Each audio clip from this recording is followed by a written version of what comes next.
Hello, my dear friends. It's old man Kojima again. Ah, summer nights. Even now, with all our modern comforts, they can be quite warm, can't they? But imagine a long, long time ago, in the Edo period, there was no air conditioning, no electric fans. Yet people found ways to stay cool, to sleep soundly, and to enjoy the summer evenings. They used their wisdom, their understanding of nature, and a little bit of cleverness. Today, I want to share some of their secrets with you. Secrets that might even help us today when the nights get too warm. The summers in Japan have always been hot and humid. In the Edo period, life was very different. Most people lived in wooden houses close to nature. They didn't have many things, but they had a deep connection to their surroundings. Their lives moved with the seasons. When summer came, they didn't fight the heat. They learned to live with it, to adapt. Their days were often spent working hard, especially in the rice fields. But as the sun began to set, a different rhythm would begin. The evenings were a time for family, for neighbors, for simple pleasures. But how did they make these evenings, and especially the nights, bearable without all the machines we have now? It wasn't just one big trick. It was many small, smart ways woven into their daily lives and even into their homes. They understood that cooling wasn't just about making the air cold. It was about how you felt, how you saw things, how you heard things. It was about using all your senses to feel cool. This wisdom, this way of living, is something we can still learn from today. Let's start with the house itself. Our ancestors didn't just build houses, they built cooling machines, using wood and paper and clever design. Look at a traditional Japanese house, a machiya. First, notice the deep eaves, or hisashi. These were like wide hats for the house.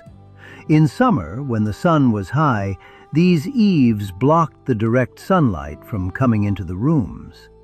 This kept the inside much cooler.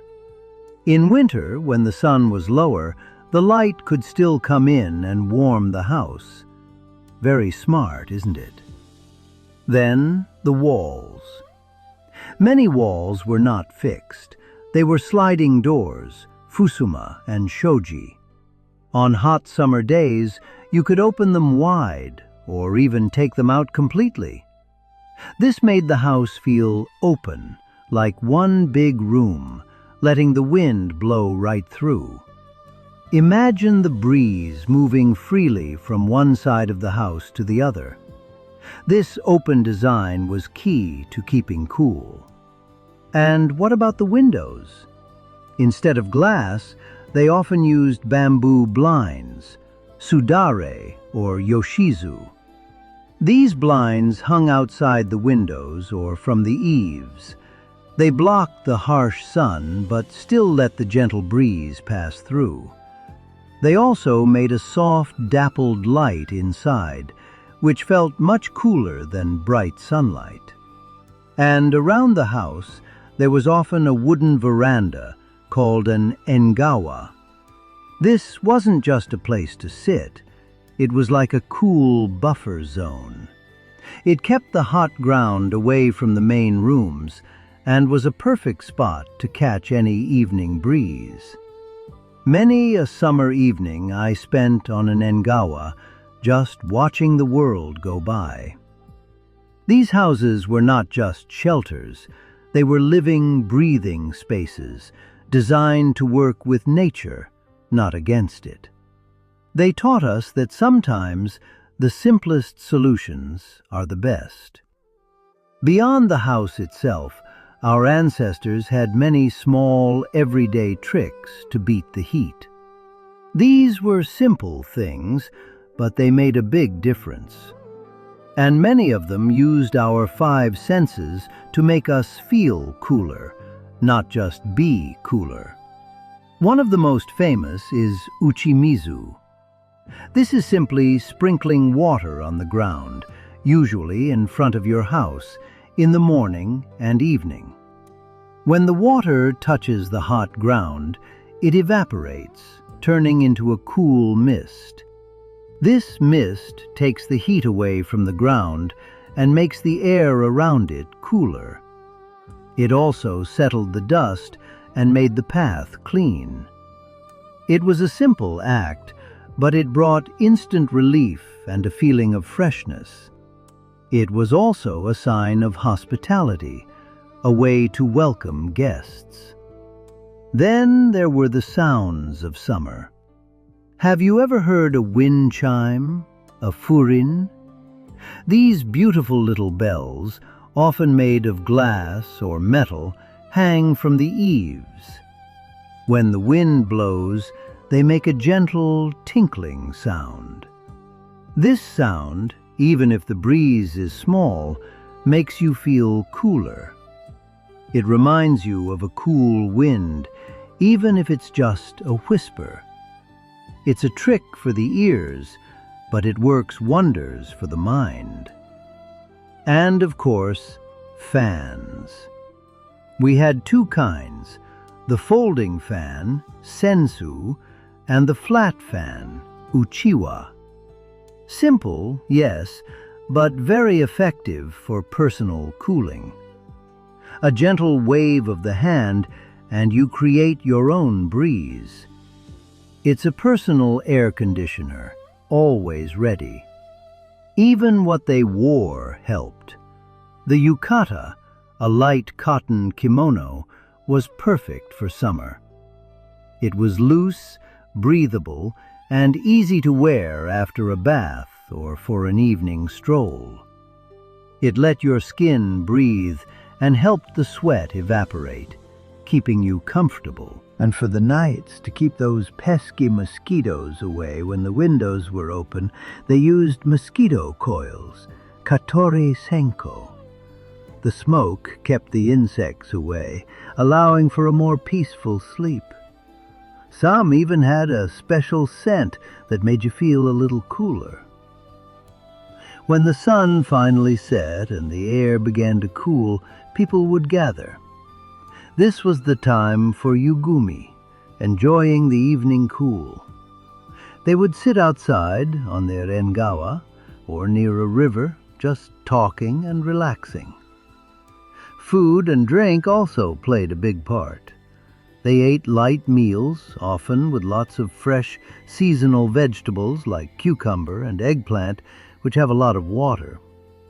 And for a special treat, if you were lucky, there was kakigori, shaved ice.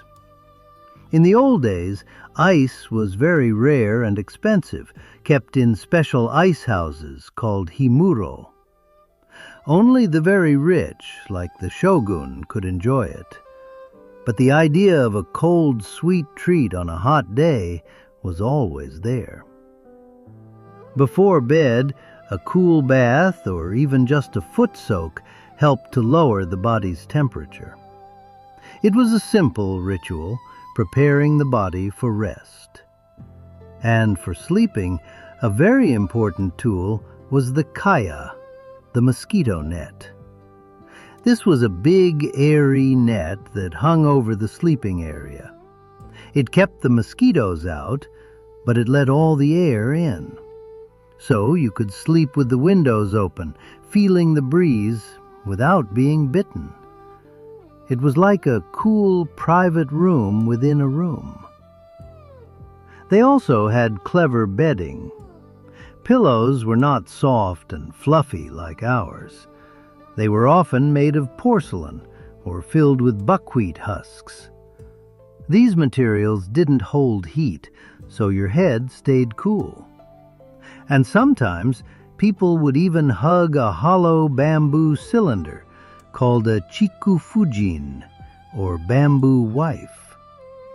This allowed air to flow around your body, keeping you from getting too sweaty.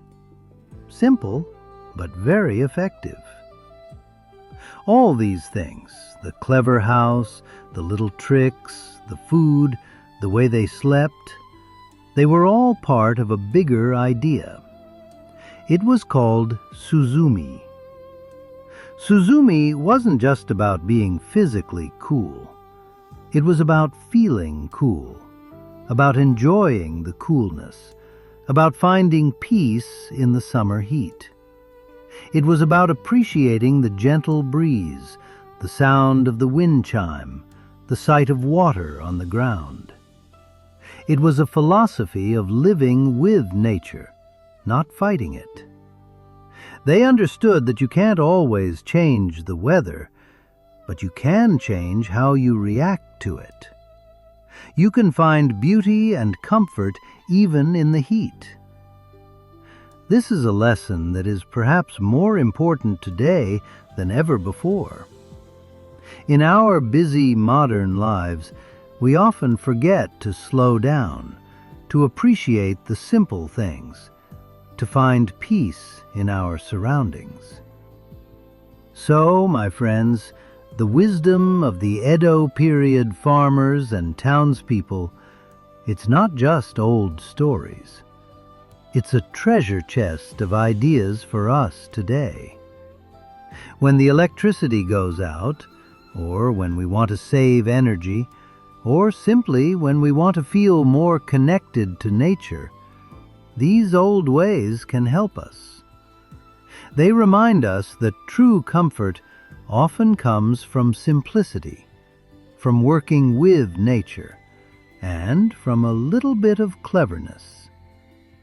They show us that even without all our modern machines, we can still find ways to live well, to stay cool, and to enjoy the beautiful summer nights. Thank you for listening to An Old Man's Stories. I hope you found some wisdom here. What do you think? Do you have any old tricks for staying cool? Share them in the comments below. And please, if you enjoyed this journey into the past, give it a thumbs up and share it with your friends. Come back again soon for more wisdom from the old days. Until next time, stay cool, stay wise, and keep learning. Goodbye for now.